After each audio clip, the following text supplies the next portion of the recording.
how to find your Epic Games security code. So if you're having this issue and you can't find your security code, all you want to do is go to epicgames.com, and here we will click on our profile icon and just log in with our account.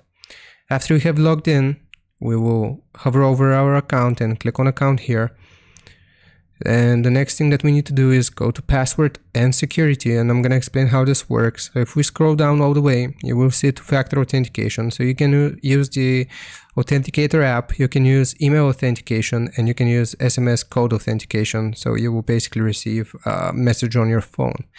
So whichever one you have set up here, you can just receive the email or the message by setting up one of these methods. So the code that you will receive will be a one-time code depending on which authentication method you have set up in the screen. So for example, email for two-factor authentication, I have this enabled.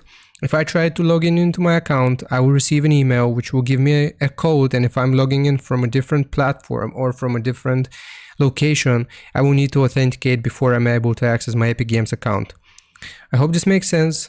You can change your authentication method here, and then you will receive the code on the email or phone number that you have supplied here. Leave a like and sub, and I'll see you next time.